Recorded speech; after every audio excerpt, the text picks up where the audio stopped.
Hello and welcome back to She's in Focus, the podcast dedicated to inspiring and empowering female filmmakers and videographers from all walks of life and on every step of their creative journey. I'm your host, Kel Grant, an aspiring filmmaker from New Jersey who's just trying to turn my passion into something more and connect with amazing women who have the same passion for video. One of those being Andjela Ilic, a 28-year-old filmmaker from Ontario, Canada, who, just like many people, saw 2021 as an opportunity to jump headfirst into her dreams and become a full-time filmmaker.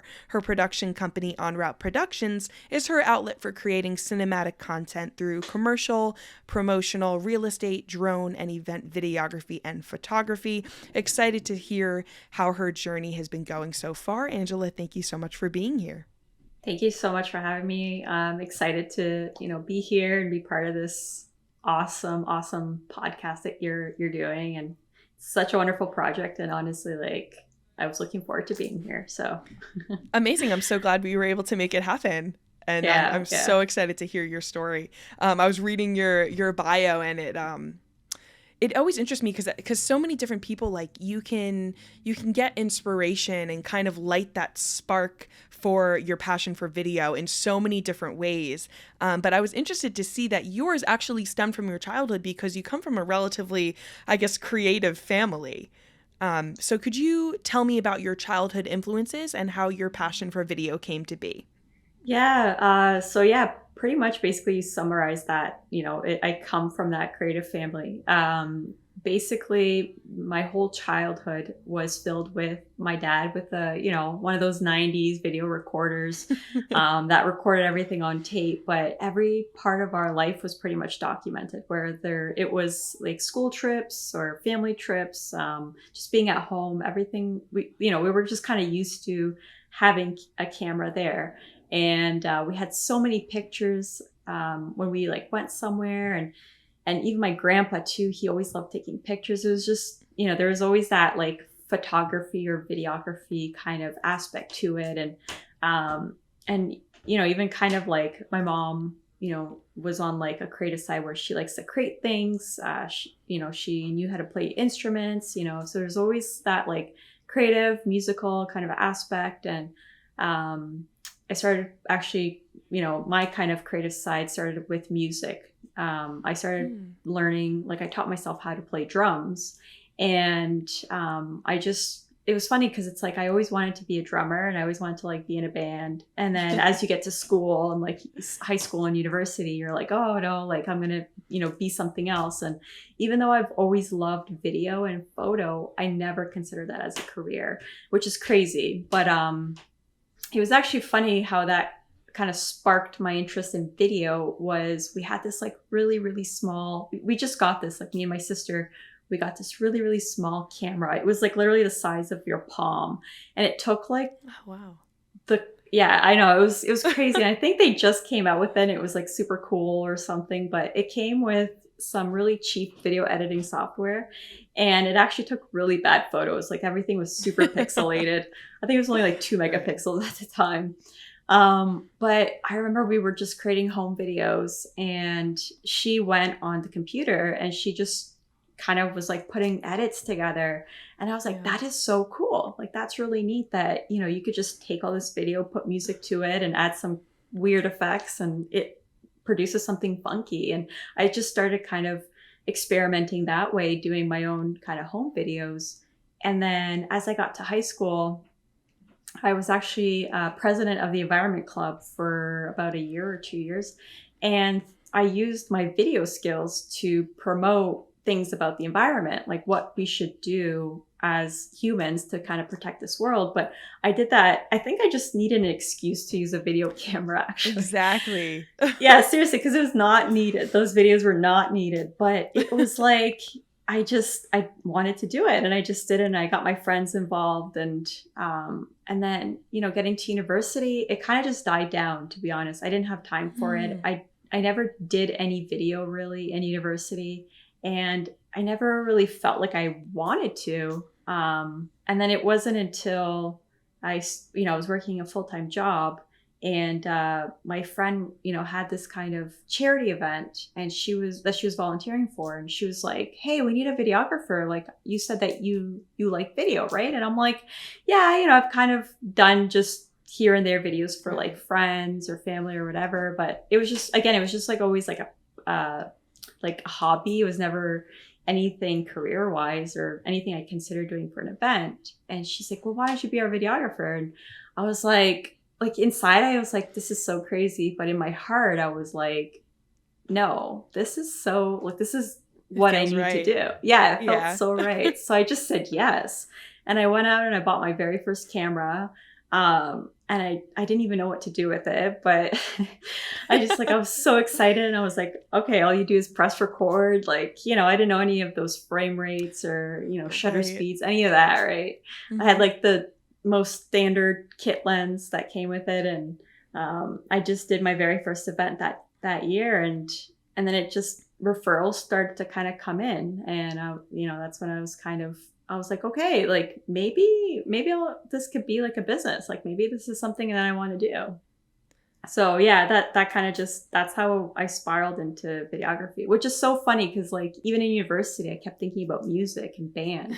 Yeah. And it was just like crazy because it's like, why didn't I ever think of video when I really, really loved video, Yeah. It's interesting to me that you could see music as a potential kind of path and something that was reoccurring in your life, but you didn't see video the same way, or as maybe as like a realistic goal. Yeah. It seems yourself? more realistic than music would be. Like me in a band, looking back, I'm like, that is just so crazy. I wouldn't do that. But like me as like a videographer, it's like I did it in high school. I did it before high school. Like why, I did it for friends. Why could I ever do it for myself? So yeah. I might I add, that is like a videographer's dream, to have had video like all through their life as a child, so then you can go back to those home videos and like make new creations with them. Like I made a video for my sister's 15th birthday in February, and I was like, why did nobody turn on the camera and like press record? I was just using stills, and like, we're videographers, we make it work, but it was like, those moments, those cherished moments caught on camera is just something that I think we really value. Yeah. Yep. And it's so funny because it's like, kind of with you, like, yeah, we had video, but we have way more photos, right? When we were growing up. And it's just like certain things you're like, why was nobody holding a camera at that time? Like it was just so necessary. And now it's like, all I do is video. Like when I'm hanging out with friends, like I don't even have pictures. I rely on them to take pictures because I'm always like recording everything. Yes, of course. Yeah, and it's just interesting. Yeah, it is. And it's so versatile too, because I've like, once you get a camera too, you're looking for every excuse to use it. Because first of all, you're like, I spent some coin on this thing. We're gonna put it to use. But it's also just so awesome because the quality. I mean, those home videos, I feel like it's more of like a vintage vibe now. Everybody loves, going back to that style. But I mean, having a 4K camera, half of our phones shoot in 4K now. Yeah. It's like the quality of the video is really at our fingertips. And I saw on your website too, you said what was it? The best camera you have. The best camera is the one you already have, or the one you already own, right? Yeah. It's the one in your hand all the time. Yeah. And it's true because it's like, there are people who are making a living off of just iPhone photography or iPhone videography or just camera, like cell phone camera in general. It doesn't have to be an iPhone, but it's true. It's like you have to know how to really utilize that camera that is with you. I got, this far just on an a6500, a Sony a6500. And that is considered like a starter camera, right? Because some of the capabilities is nowhere near like an A7 III or an A7S III or one of the Canon, family cameras. Right. And I feel like, if I really wanted to, I could utilize my cell phone, right? And it's crazy how much we can do, and you could be so creative with it. And if that's only what you have at your disposal, you can do so much with it. And, there's no excuses at this point, right? Absolutely. Yeah. Everybody has the ability to be a videographer now if they really wanted to, especially with the, I feel like back in the day, if you wanted these skills, you did have to go to a university program or to film school. And now, we utilize things like full-time filmmaker and online trainings to enhance our skills, and it's been really, really helpful. Yeah, and I never went to university for it or college or anything for this program. I actually graduated in business, which is helpful now, right? But Right. I never went into it, and it was self-learning, like all online, right? Like you learn so much from these online courses, and I don't know, it's crazy because like, yeah, just sitting on your laptop at home, like you could just do so much with it, right? You could conquer the world basically. It's right at your fingertips. Absolutely. Yeah. Was there so when you first started, I guess, self-training in film, so you went to this gig, and the charity event gig, and you were kind of rolling with what the camera was had, right? You weren't adjusting any settings. You weren't really like planning out the video in your head before you shot it. You shot it, you figured it out in the edit, I'm sure. Well, first of all, tell us more about that experience, your first event. Were you nervous as anything? I could just imagine. Oh my gosh. Yes.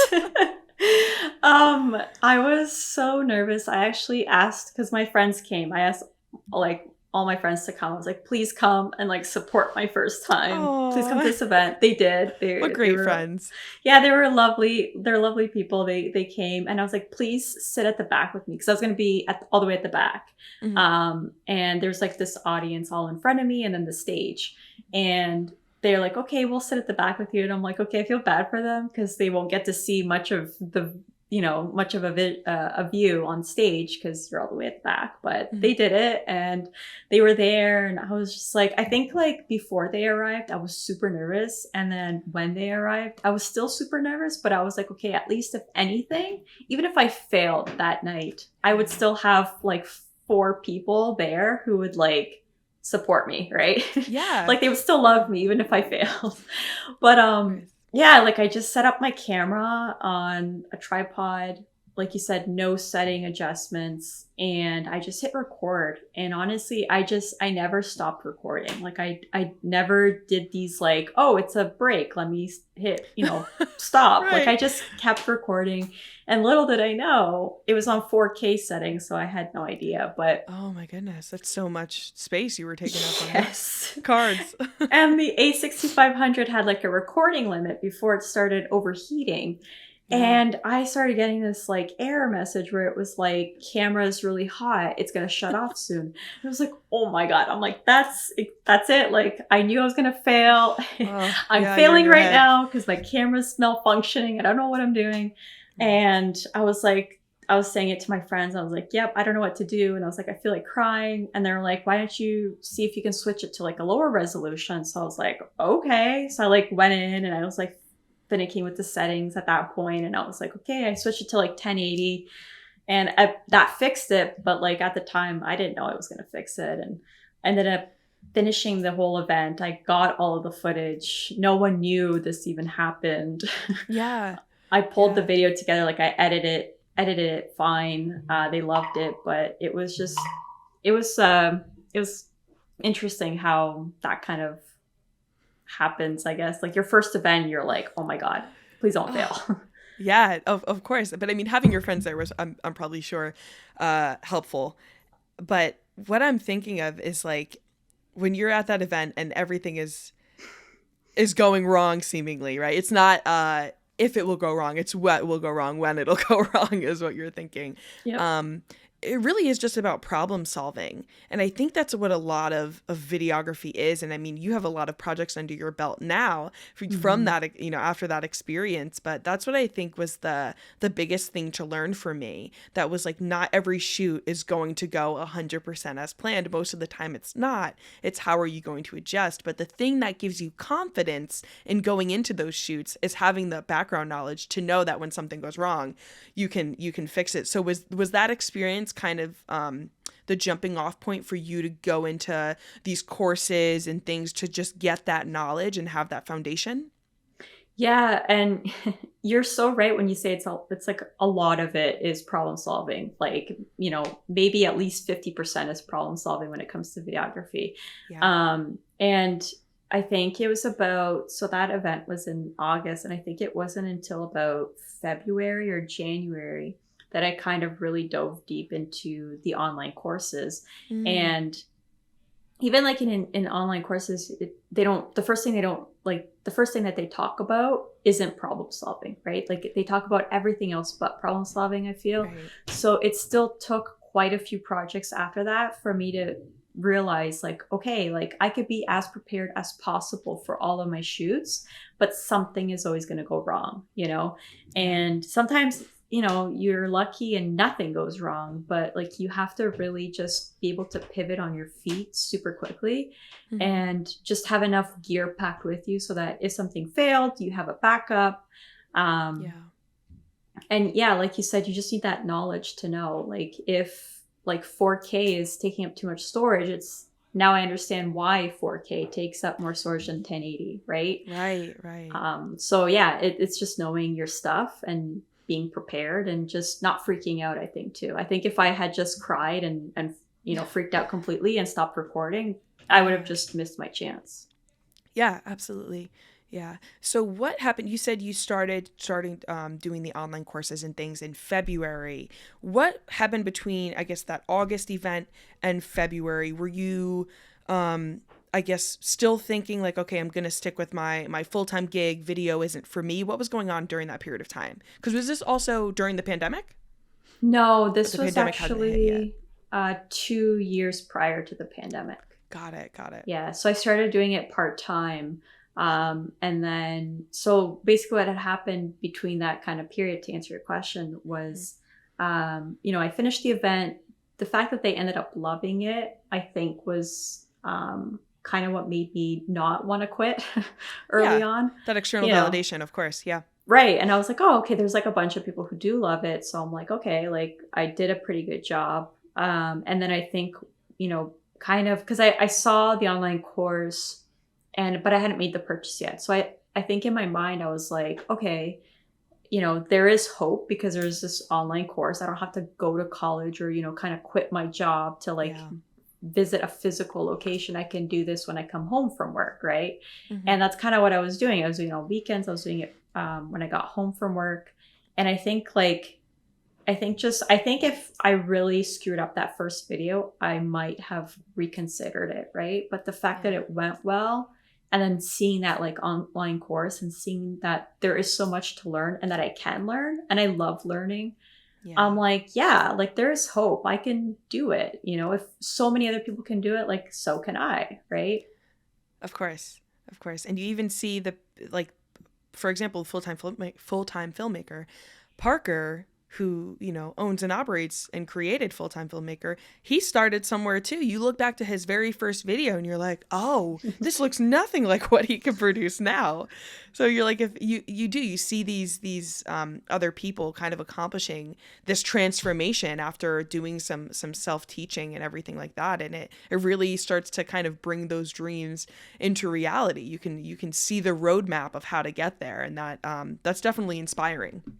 Yep, yep, for sure. And, you know, just having like a community of people who are kind of in the same shoes as you, right? And then Yeah. you see the success stories of other people. You're like, oh, okay, like obviously everyone started somewhere. Hmm. And like you said, like Parker, his initial videos were like so, I don't want to say so bad, but they're, you know, they're so amateur, right? Like, and Yes. Yeah. that reminds me of my times, right? Like my amateur times or whatever. And so it's like, yeah, it's that expiring moment where you're like, wow, he put all that effort into himself and into growing and learning all these skills. Why Yeah. can't I do that? Like, I can definitely do that. So, yeah, definitely just, you know, even like today, like us talking, it's like, it's great. It's great because we get to kind of listen to each other's stories and it's like, wow, she accomplished that. Like I could totally accomplish too, you know, or I could do something else. I could do something better. Right. So I think that's when you kind of like when you have this competitive kind of mindset and you're always looking at someone as like a competitor, you'll never grow as a Yeah. person, right? And I think for me, I love that we're a community, you know, whether it's a local community or like this online community, it's like I'm learning from so many people because they're sharing their experiences, they're sharing their life stories. And Yeah. at the same time, it's motivating because you're like, I can do better for myself tomorrow, you know? Yeah, yeah, absolutely. I mean, this podcast has served as that outlet for me, especially because like, I knew I had some fundamental skills and everything, and I knew, following along with the course, with Parker's course, that I was able to do it, but you do kind of need those pushes of motivation and inspiration from other people to kind of continue your path. And I think that, podcasts and online communities serve as a great way to do that, because you're hearing the testimonies of people from all walks of life, from all over the world, doing exactly what you want to set out to do. So I think it's really great in that way. I do have one question though. So we were talking about how Parker, his previous videos, those were considered amateur. What would you say was your transition from amateur to pro? Was there a specific time after a certain amount of videos, after a certain amount of clients? When did you consider yourself leaving the amateur world and stepping into as a professional creative? Yeah, that's a good question. I think for me, it would be a point where I came home after that shoot and I was like, well, first of all, I went into that shoot and I was like, I know what I'm doing, you know? Mm-hmm. And I think prior to that specific shoot, I was always like, okay, like, I hope I got this right. Like, I hope, whereas that shoot I came in, I knew exactly which settings to use, which settings to change. I knew pretty much all of my stuff. Yeah. And I think after that shoot, I came home and I just felt so good about it. And I just couldn't wait to edit it. And then when I did finalize and finish up the product, the client ended up loving it. And I think after that point, I was like, okay, like I've stepped up my game, Mm-hmm. And of course, in no way am I like, yeah, I'm at my prime. I'm producing the best. I think, for me, I'm still learning, but there was definitely like that noticeable difference of my confidence level, but also like the videos that I was producing myself. I could watch them and be like, this is pretty good, And still I look back at a video I produced 2 months ago and I'm like, this is pretty good. Like, I'm never going to be like, wow, this is amazing, Right. And I think like even, and like, I kind of felt the same, kind of moment actually last year when the pandemic hit and I was able to solely focus on video. There was a point where I produced a video and I was like, I felt like, internally, like I felt like there was this, like a little, if you're picture like a video game and when you like level up, you like receive a star or something. Yes. I felt like internally, like I achieved another star. I was like, okay, I feel like I've leveled up my game again, Yeah. And I just can't wait to continue to get those moments. And I don't know how often it's going to happen. It could be every year, it could be every 2 years, but, or 5 years maybe. But yeah, you feel it internally, like I think.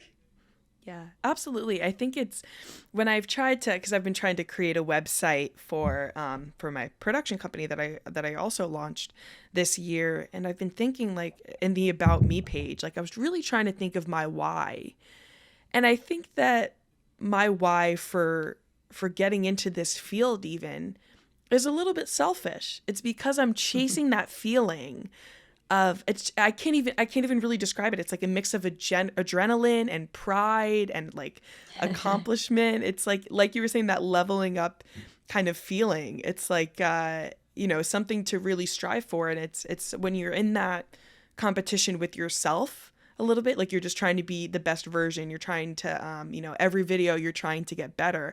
That feeling is addicting, and that's definitely why I do it, and that's something that I chase after. So I don't know if I'm gonna write all that in the About Me section of my website, but but that's definitely, I can definitely relate to what you're saying.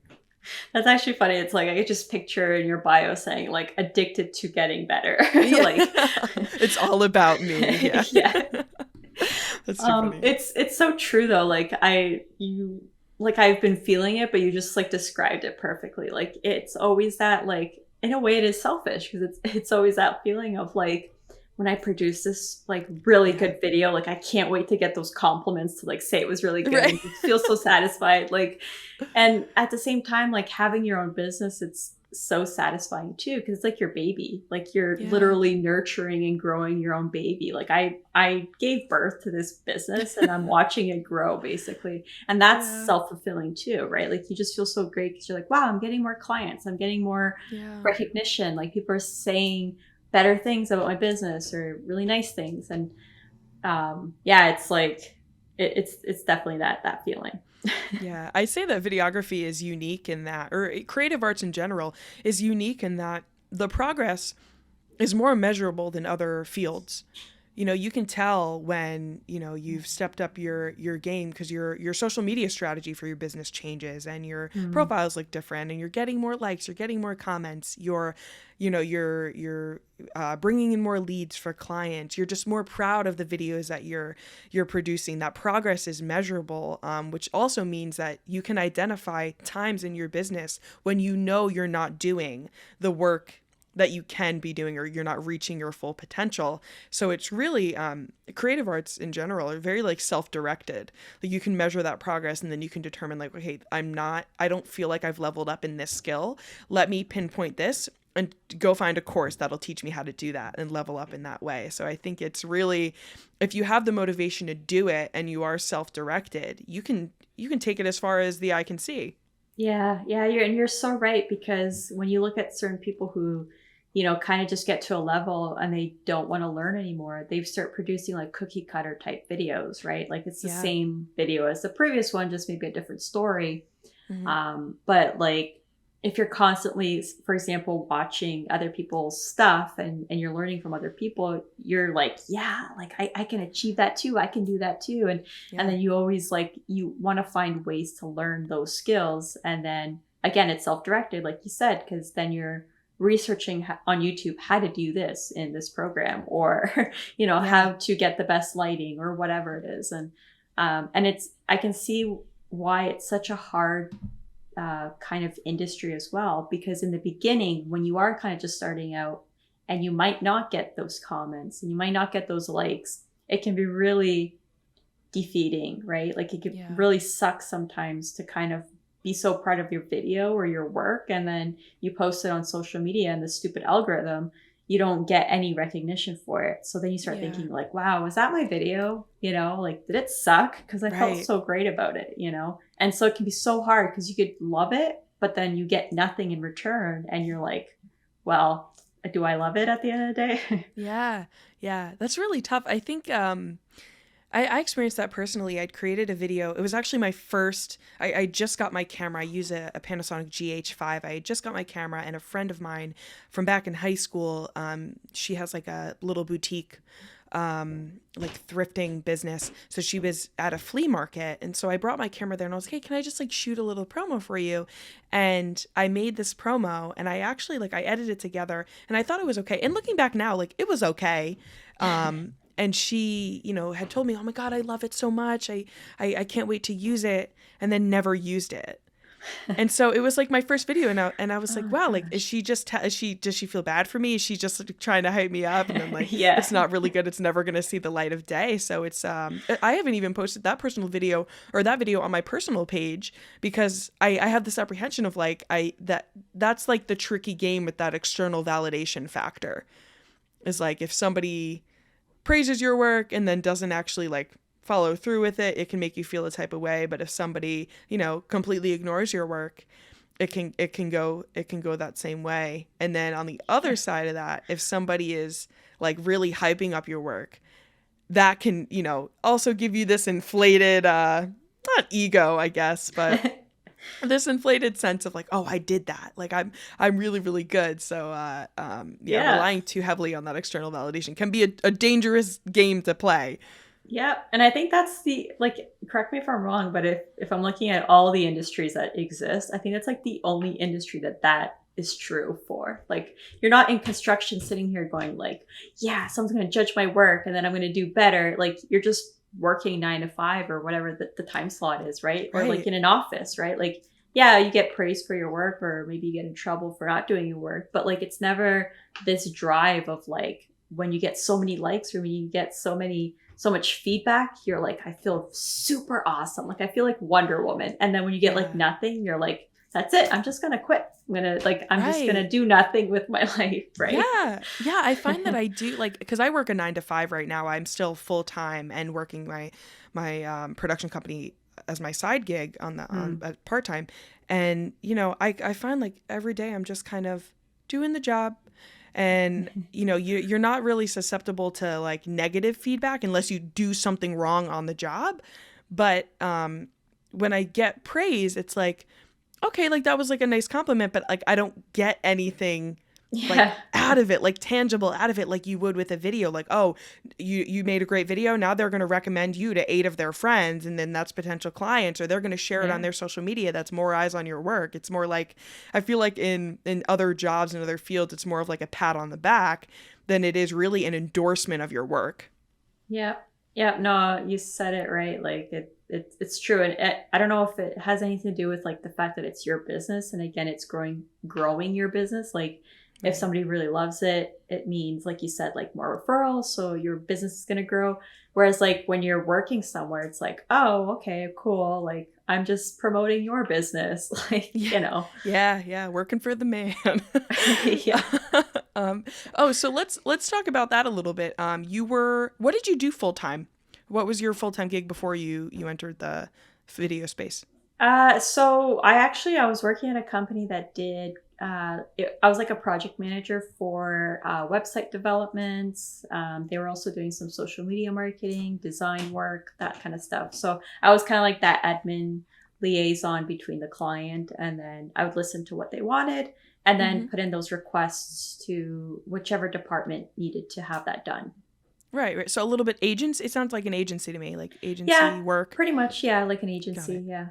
Okay, and you said during the pandemic, you were laid off during that time. Yeah, so as soon as the Mm. pandemic hit, I got laid off. Well, actually, I was supposed to be working from home, and then that never happened. It kind of turned Mm, itself into a layoff. right. And I was like, I think with everyone else, we were like, okay, in 2 weeks, like we'll be back to normal. Like, things will just go back to how it was. Yeah. And then that never happened. And then I was like, okay, A maybe year by and a half later. June. Yeah, Yeah. here we are.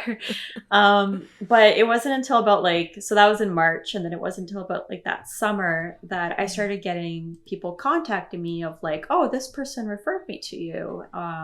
We need video work. And it was like, okay, like, sure, this is like good, like kind of side income. Like, why not? And Yeah. then come about winter time, I was getting real estate agents kind of reaching out to me saying, hey, do you do this? Like, do you do photos? Do you do videos? Do you do virtual tours? Like all of that. And it was funny because it was something that I really wanted to do even prior to the pandemic. I was always like, yeah, I really want to Mm. jump into real estate, like the media aspect of it. And I just never did because I was working the full-time 9 to 5 job. Yeah. And it was just funny because I was like, you know what? Like, who am I kidding? This is like the perfect time to start this. And that kind of just like spiraled Yeah. into, I ended up getting a contract for, with like a brokerage to do monthly videos for them. And then that kind of, escalated into agents reaching out to me, using me for their either listing work or branding work. And then I was getting more clients elsewhere, like commercial clients. And then I just put in my notice, and I was like, it wasn't even a notice. It was like, hey, I've been laid off, like, see ya kind of thing. Yeah. And yeah, I've been doing this full time since this year, like January. So Wow. Wow. Wow. So what was the transition like going from, I guess, like a typical kind of 9 to 5 gig to working your own hours, making your own schedule, especially during the pandemic when you're likely working from home? yeah, so in the beginning, I was terrible, because of the fact that like I was so used to a routine of like, okay, wake up, go to work, come home, eat, shower, and then by the time I get to actually work on video stuff, it wasn't until like 7 p.m. Yeah. And I was starting to do that, even though like the whole day I wasn't working, I was starting to do my business stuff at night. And I'm like, why am I doing this to myself? Like, why can't I Right. reverse it? And it was so, so hard. Like, it took a lot of willpower to get me to work during the day. And that means I can relax at night, you know? Yeah. And so it was like, I think that change of setting my own hours, not having someone breathing down my neck kind of thing to say, hey, you know, where are you? Why aren't you at work? Why aren't you doing this? And just kind of really being self-motivated to do everything you knew you needed to do instead of procrastinating. Like, I am so much better at procrastinating now than I was before. Like, I still procrastinate sometimes, but not what I used to a year ago. And that was, I think, the hardest thing for me, was just organizing myself enough to, I guess, you know, make that schedule. Like you said, like, make my own schedule, make my own hours, and complete the work for my clients so that they're not waiting 4 months or whatever, you know, it would be. Yeah, absolutely. I find that I don't know whether I got this from university or what have you, but I am a major procrastinator. No matter what it is. If it's something, okay, I'll take that back. If it's something I'm passionate about, I'll do it no problem. But like, there are, and I probably shouldn't be saying this on the podcast in case my clients hear it, but there are some retainer like clients that I have that if I know I can get a video done, it's only going to take me 30 minutes. I don't know why my brain won't say, okay, as soon as I get this assignment, just take the 30 minutes, Cal. You know it's going to take it there only 30 minutes.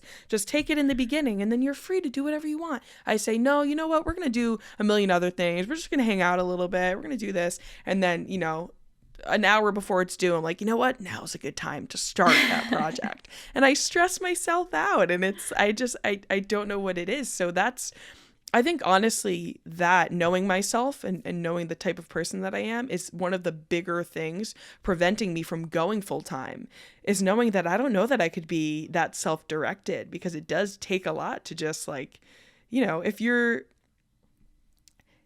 seemingly have no set time to be there, like you were saying, you have no one breathing down your neck, what you have to motivate yourself to stick to those to stick to that schedule.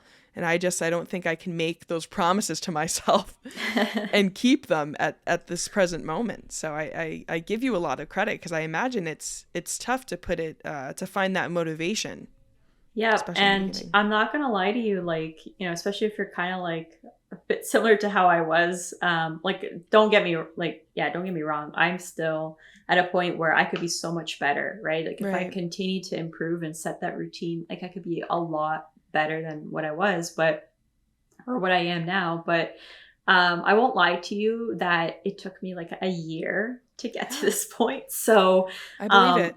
Yeah, and they say like routine usually kicks in after 2 weeks of doing it continuously. So that was super hard, okay, to do it continuously. Yeah. But I think what really, really, really helped me was, once I kind of had a mindset that I was full time, which was the beginning of the year, I really changed in myself. Like, I noticed a drastic change where I was like, okay, say I had a storefront, like say I had an actual business location.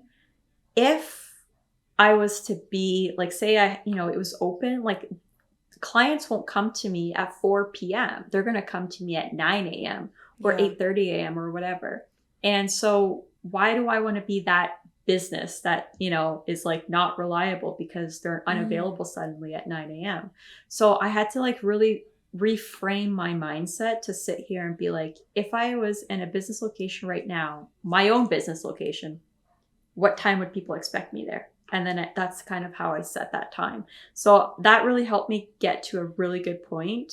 And I, you know, obviously I'm going to continue bettering myself in that sense, but that would be my advice to anyone who's listening, that, you know, that could help. Just reframing your mindset of instead of looking at yourself of like, I'm self-employed, look at yourself as, I'm a business, and how do I want to appear to others? That's an excellent point. I think a lot of people could benefit from that, especially myself. But I think there's a difference. There's something that switches, and I think maybe it's the fact that you're relying on your business for income now. There's something that switches when you're doing it as just a side gig, and you're enjoying you're reaping the financial benefits of that, and you're getting to kind of engage in your hobby. Can you tell us about that switch from when it goes from being your hobby to becoming like your livelihood? Yeah, it was like really weird. I think that's the best way I can describe it, was weird. It was also really scary for me, because, you know, like, I do live at home, so I have that kind of like blessing to, not have to worry about rent, for example. But Right. so like budgeting was a little bit different in my sense, but I was used to a paycheck every 2 weeks. And then Yeah. suddenly that was cut off, right? Like suddenly you're not doing that anymore. And so it was like, if I'm not getting any clients this month, like I'm not getting any income this month, like no one's going to sit here and pay me, right? So Yeah. it was really hard and really scary. Like and I mean weird. Like it was weird in the sense that like being used to something for so long, because you're working for 10 years, 15 years, whatever, however old you are, you're working for so long, you're Yeah. used to a system, and then suddenly you're creating that system, right? So you're being paid essentially every day or every week, like whatever your client load is like is when you're getting paid. So it's just weird in that sense, but then scary in the sense of, am I going to have clients next month? Are people Yeah. going to come back because they like my work? So it's always like a hustle. And that's why they say like being self-employed is a hustle, because it's like you're constantly hustling for those clients. Yeah. It is not for the faint of heart there. No. Or the ones So who have like really, what do you call it? Like buttery fingers, or whatever it is, where you like spend a lot of money, right? Like where your money oh, slips through your hands. Like if you're right. spending a lot of money on other things, you probably shouldn't be self-employed. Oh yeah, for sure. I mean, I have that problem and I'm not self-employed. That's too funny. So do you think the initial thrill of like video production has gone away at all, or like your passion has diminished at all because it's your business now? Because that's another thing I'm a little bit worried about for if I ever transition to full time. No, actually, if anything, it really pushed it, and Mm, it goes back to like that, like it's your baby and you're kind of growing it. So it was like every video that I, accomplished was another portfolio piece for me, which went on my yeah. website, which went on my social media, and then which potentially, because you're possibly tagging the business or whatever, like it's Right. potentially growing your client base. So it was like, it actually increased because I was more of like, wow, like the more I do, the more clients I get kind of thing. And it was just like, I love this more. Like, and then you were learning more things, right? So it was like, I love it Yeah. even more because like now that I'm doing it all the time, I'm learning so much more, right? So Yeah. I don't think it went away. And I know that's like a huge issue, something I worried about too. I was like, what if I really start doing this and then I start hating it? Yeah. But I Yeah. think like kind of doing what you're doing, where you're like doing it like on the part time, and then Hmm. you're working full time. Like if you were sick of your part time, then you shouldn't be doing it full time, right? So, but you Yeah. love it. So I feel like once you start it full time, you're going to love it even more. Yeah, yeah, I could see that. I just think I like just for my lifestyle having both, because for me, if I put pressure on it, even a little bit of pressure on it, like just the type of person I am, I think that it would just go down a different road for me. Plus, Yeah. I'm having fun with it now, and as long as I'm having fun with it, like I'm fine with it, because I get Yeah. to I love my full time job too. I have a great gig in marketing. But getting to just level up my skills in video on the side, work on projects that I want to work on because I'm not relying on it to put food on the table, and just getting to kind of build my portfolio and build my skills. There might be a point where I get to where I really start bringing on clients and business starts amping up, and I see that consistent leveling up of my skills, where I'm like, okay, I feel like I can do this full time. But right now there's no pressure for me to do that, especially because I just officially launched in February, and with Oh, with congrats. that, thank you so much. And I mean, I still don't have a website up yet. Like I'm very slowly rolling this out, because I said there's no pressure to do It's a that for soft me. launch. Exactly, exactly. Over the course of the next 2 years, we'll see. That's too funny. No, and there's nothing wrong with that. Like, if you feel that, like, if you love both, like, why give up one kind of thing, right? Yeah, And there's no right way to do it, right? Like, you're still self-employed, like, you're still doing what you love, you still have your business. Like, it's not like get to that full time and that's it. Like, that's your only goal, and that's the only way you can achieve, happiness, right? Like Right. I think if you're going to pressure yourself to get full time, you're going to end up probably hating it. Yeah, exactly. Exactly. So I'm on a pretty good path as of right now. Do you believe that you would have gone full time with videography had you not been laid off, or was that like the push and the kind of circumstance that you needed to really plunge into it? So I always, not always, but very often, I look back and I'm like, okay, had this pandemic not happened and had my layoff not happen, like what would my life look like? And like starting January, maybe December of 2019. So January 2020 or December 2019, I was kind of like looking for a part-time job that I was going to leave that job that I was at and find a part-time job doing something similar to kind of what I love, but that way it was part-time so I can focus more full-time on my business. Like my goal Yeah. was to always do this full-time. Like Mm-hmm. once I kind of realized that I really, really loved it, and that there were people who loved my work too, I was kind of like, you know what, like I could see myself doing this full-time. So that was always my goal, but I think it was going to be a really, really, really slow transition of like Right. going full-time to part-time in my career and then slowly drifting away from part-time and then going full-time into my business. Like I Yeah. think, and I think that's why, like when the pandemic hit to when I actually went full-time, it was 9 months or 10 months, because I think there was still that hesitation of like, will this work? Of course. Yeah, absolutely. Do you what are your, I guess, goals for your business now? Because you just launched this year, so um well, okay, let's take it back one second. What would you say your evolution has been with your business since you launched to right now? Have you seen any growth? Are there things that you learned along the way? What can you tell us? Yeah, for sure. I learned, like I feel like I'm always learning, like if not daily, then at least like weekly or something. But Right. so in like when I started this year to now, like my base has increased. Like I've definitely gotten a lot more clients, and I've definitely ventured a lot more into the real estate world, which is cool. Mm-hmm. And it's kind of like a weird mix of real estate with just commercial work. But I think, like, I don't know about you guys in New Jersey, but for us, we kind of been going into lockdown and then out of lockdown and then again into lockdown. So it's been Oh. really putting off some of the projects that I was supposed to start. Like there's a spa that I'm supposed to be doing videos for, like recurring videos, but when they were in lockdown, they weren't allowed to be open. So what was the point of doing the videos? And Of course. um, so I can kind of see like it continue to grow with like these retainer clients like that, where it's like you're doing more monthly video work, and then I'm doing real estate work, so that there's like daily work in that. But yeah, it's just like, it's crazy. Like the amount of work that I've gone from January to now is like, it's almost like 2 years combined into 6 months, which is Yeah. Oh my crazy. gosh. Yeah. And, so it was just like cool seeing that like growth. It was like, bam, I went live, or I went full time, and then boom, like I'm just working. Like it was just like Yeah. such a weird transition.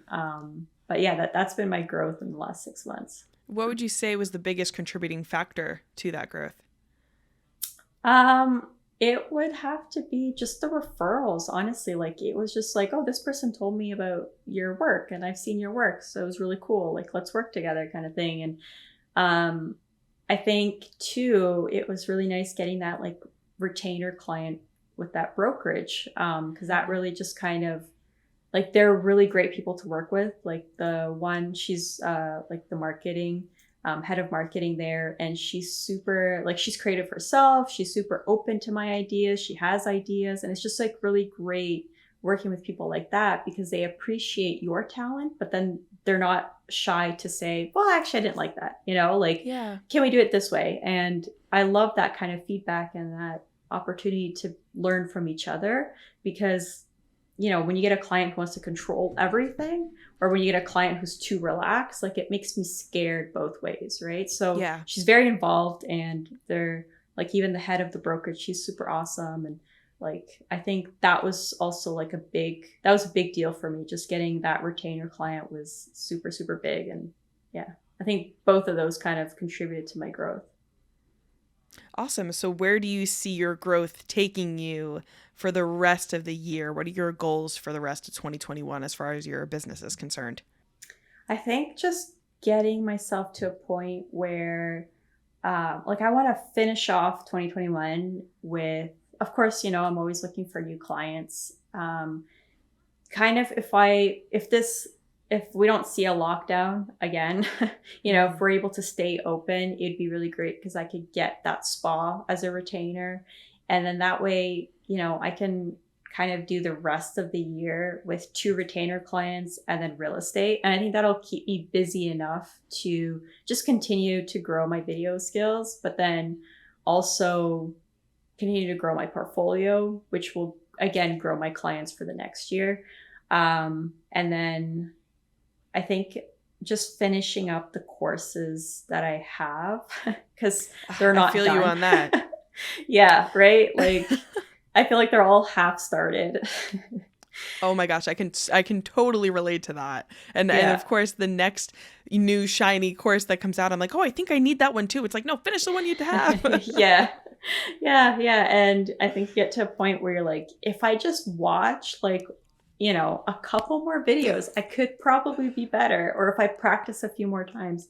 So I just want to get to a point where, and I'm not just talking about sitting in front of a computer screen and just watching it. Like I want to like learn more and then practice, like go to my next job with those new things that I learned and be like, how can I apply that? And so I think like self growth as well as like actual growth where it comes to like new clients. I think that would be my goals for the next 6 months. They're awesome and realistic goals. I'll tell you that. So we're definitely looking forward to seeing you accomplish those. I lied to you. I said we were going to try to keep it under an hour, and we're at like the 53-minute mark. So we're closing up right now. I'll try to do some editing. Oh man, it's just these female filmmakers I have on the show. They're just too great. Their stories are too good. We're just going to be a long podcast. That's the end of that story. We're just a lot of talkers, like. Yeah. Exactly. Who knew women love to talk? Yeah. All right, Andjela, tell us any exciting projects you have coming up that we can look out for. Well, any projects you like to plug, you want to plug? Anything? Yeah, actually there is, it's pretty big project actually.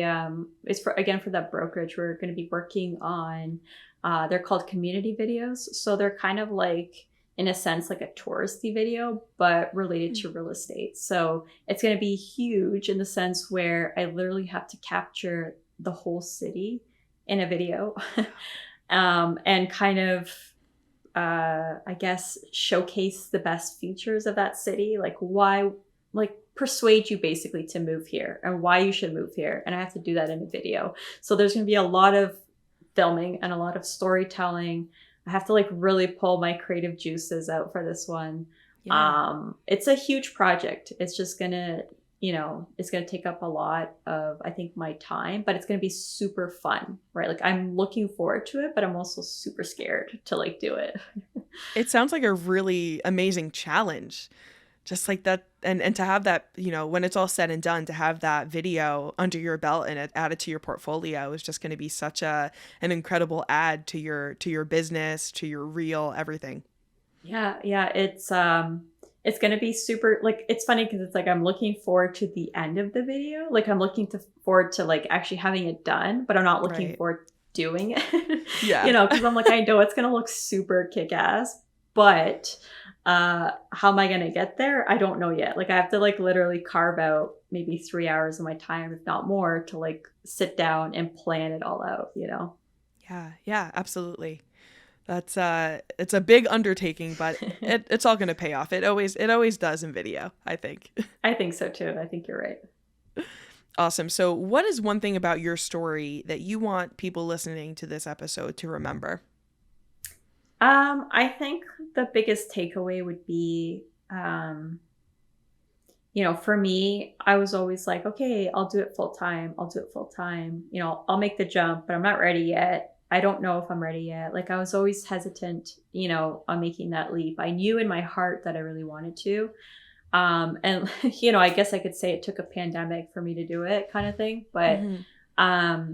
the biggest takeaway would be like for the next person listening to this, like definitely do it smart. Like I'm not saying just like bam, quit and do it. Definitely do it smart. Where is this realistic? Is this sustainable? But if the only thing that's holding you back is the fear of, am I good enough? Are my videos good enough? Am I going to get clients? If that's the only thing holding you back, don't, right? Like we somehow are just like hardwired to doubt ourselves and to constantly think of the ways we can fail at something instead of the ways we can succeed. And I hope somebody like walks away from this and thinks about, like Mel Robbins always says, that 5, 4, 3, 2, 1, do it. Like don't even give yourself 5 seconds to think about how you're going to fail. Just do it, you know, and just take that leap and just don't let that fear stop you, basically. Absolutely. Yeah. I think that applies to a lot of our listeners who are just, you know, getting into the video field or just looking to the women on this podcast and the guests that we feature to give them some direction and inspiration. And you did just that. So thank you so much. Thank you. Thank you so much for having me. And this was really great. It was really great connecting. It was really great meeting you. And it's just, I think it's really, really awesome that you have this podcast. And, you know, I, for a fact, know that it's going to help a lot of people, but thank you so much for doing it. Like, I just want to say thank you for doing it. Thank you so much. That means everything to me. I this venture, like most of my ventures, started out as a selfish mission, you know, to find, you know, to chase that feeling, but it's grown into a lot more than that. So I will leave you with this final question, Andjela. How can the viewers and listeners of this podcast support you as a filmmaker? Yeah, so to support, you know, they can definitely check out my Instagram. They can give me a follow there. The Instagram handle is just En Route Productions with underscores separating each word. Or check out my website. It's just enrouteproductions.ca. And then from there, you'll be able to kind of check out my social media. There's social media links on there, and they'll be able to just click on that and go like, follow. You know what they say, go like, follow, subscribe. Subscribe, comment. Yeah. Awesome. So we'll be following along on your journey virtually, of course, and hopefully maybe one day in person. Yeah, maybe once like everything kind of just settles with the pandemic, we'll meet up one of these days. You know, New Jersey's not far away from where I'm at, so. Yes, absolutely. We will get the whole gang together, have a female filmmaker reunion, a She's in Focus reunion would be awesome. That's one of my goals for 2025 at this point. We will we'll see how it goes. All right, Andjela, thank you so much for your time today. And as usual, thank y'all so much for watching, and I'll see y'all in the next episode. Bye.